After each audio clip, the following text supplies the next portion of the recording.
I want to thank all of you who are here today because all of us care about our state and all of us care about our future state. And our future state are the children that we really want to serve and to see them grow and thrive, survive, and do well. I practiced medicine for 35 years. And as I walk in the room, I would always smile and speak to the child. Well, they would always smile back. And their eyes were bright, and they were happy, and they were excited. And they would respond. And as I would continue to see those children over a period of years, by the time they were 4, those children so often, as I would walk in the room, no longer were bright. They no longer were excited. They no longer were happy.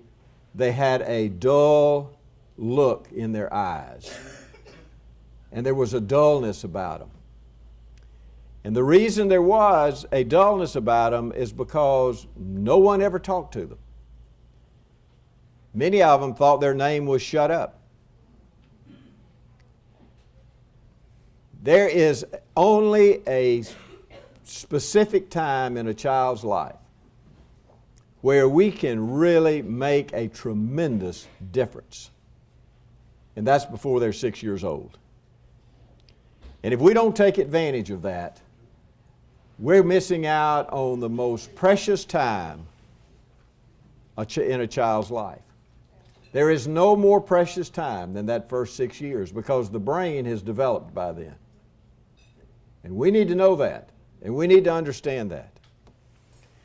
I'm the chairman of the National Governors Association Education and Workforce Policy Committee. And I had the privilege this last month of chairing the kickoff session, the first session in the National Governors Association. And it had to do with education, and it had to do primarily with pre-K education. Because we need to put a special emphasis on that. In Alabama, we have. Since I've been governor, when I first came in, we had 6% of our children in first-class pre-K, which is, by the way, how many first-class pre-K people do we have here today? All right? Hey, thank y'all.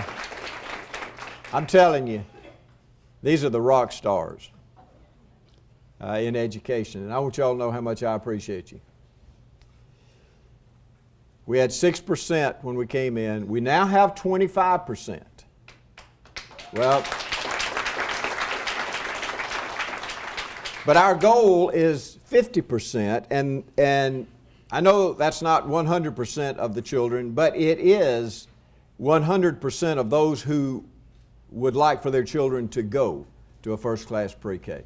And that's our goal. So we have that goal in mind, and I believe we're going to reach that goal. And I want to thank our legislature.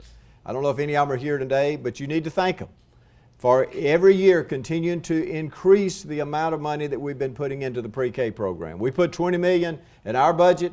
They're saying that we're just going to get 16. We should have put 30, and maybe we could have gotten 20. But they still have been doing their job, and so you need to thank them for that, because that's the most important part of education. A strong foundation. When that little brain is developing, there is nothing more important. There are a lot of opportunities out there for children, but we wanted to bring everybody together so that the ones that were doing different things, that we wouldn't overlap, and so we would make things work more efficiently, because that really truly helps our children. So our children's cabinet made the recommendation that y'all are fighting for today. And so thank you for doing that. Look, folks, this is not about Bible school. This is not about teaching Christianity or any other religion. All we're trying to do is protect the children. Make sure that they don't get sick. Make sure that they're not preyed upon by someone that ought not to be taking care of them. And so y'all are not trying to interfere with religious teaching. And we can't do that anyway. The government should never be involved in that. We should not be involved in religious freedom. And so that's the thing that everyone needs to understand.